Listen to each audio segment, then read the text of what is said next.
নদী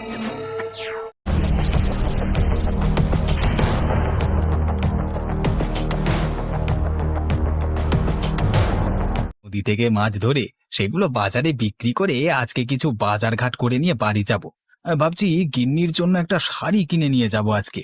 তাহলে তো আজকে একটু বেশি করে মাছ ধরতে হয়। না না, এবার জালটা টেনে দেখি।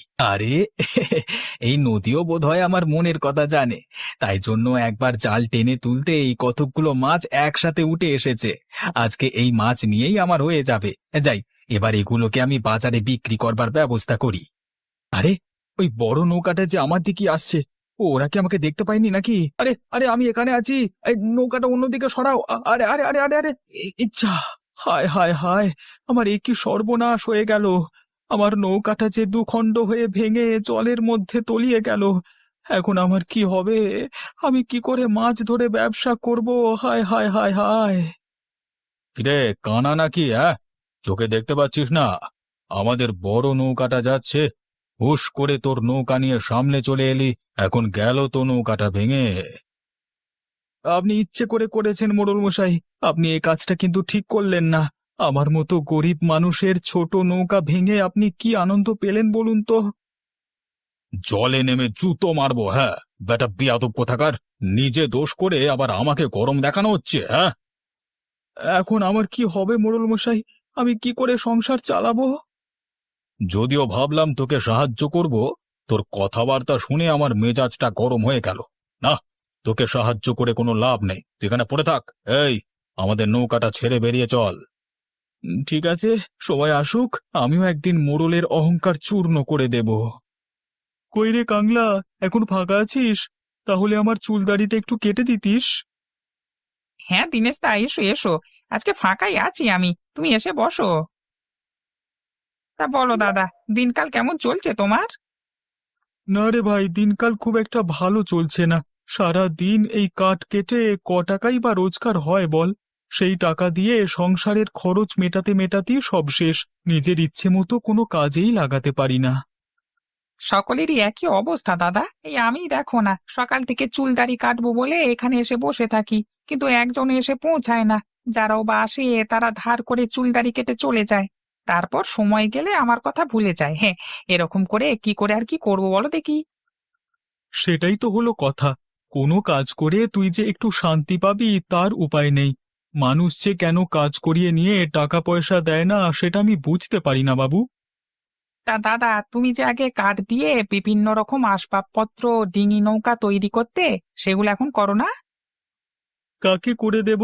কেউ যদি করতে বলে তবে তো করব। না হলে সেসব জিনিস তৈরি করে শুধু শুধু সময় নষ্ট করবার তো কোনো মানে হয় না। সেটা তুমি ঠিকই বলেছ।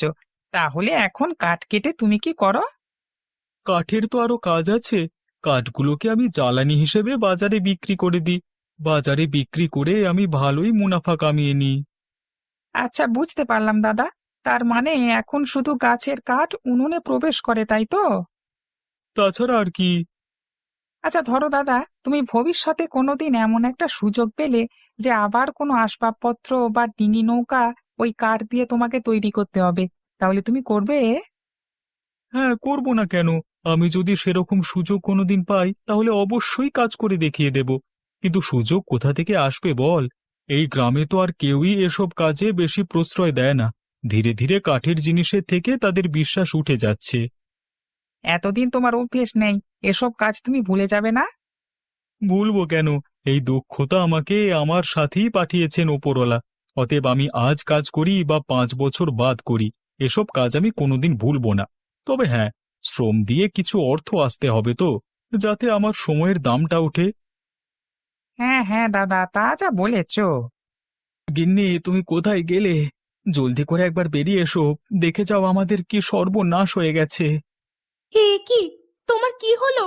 এইভাবে পা থেকে মাথা পর্যন্ত ভিজে গেছে কিভাবে? কোথাও পড়ে গিয়েছিলে নাকি?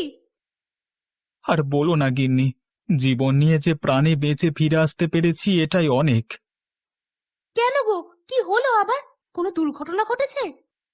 হ্যাঁ গিন্নি, আজকে নদীর মধ্যে এক বিরাট বড় দুর্ঘটনার কবলে পড়ে গেছিলাম আমি। ভাগ্য ভালো যে সেই দুর্ঘটনার মধ্য থেকে ফিরে আসতে পেরেছি। তুমি আগে ভিজে জামা কাপড়গুলো ছাড়ো তো, না হলে যে তোমার শরীর খারাপ করে যাবে। আগে শোনো, তোমাকে বলি কি দুর্ঘটনা ঘটেছিল। হ্যাঁ, বলো, কি দুর্ঘটনা ঘটেছিল শুনি।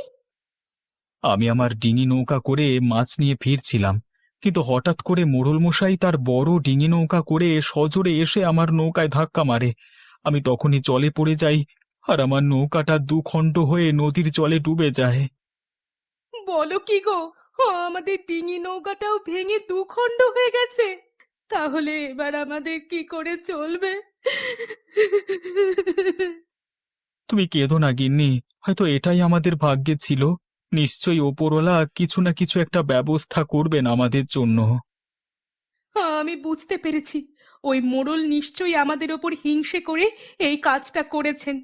আমরা যে ওর কাছে কাজ করিনি, নিজেরাই ছোট ডিঙি নৌকা করে মাছ ধরতে যাই, সেটাও সহ্য হয় না। তাই জন্য সে ইচ্ছা করে আমাদের নৌকাটাই ধাক্কা মেরে নৌকাটাকে ভেঙে দিয়েছে। এই কথাটা আমিও বলেছিলাম, কিন্তু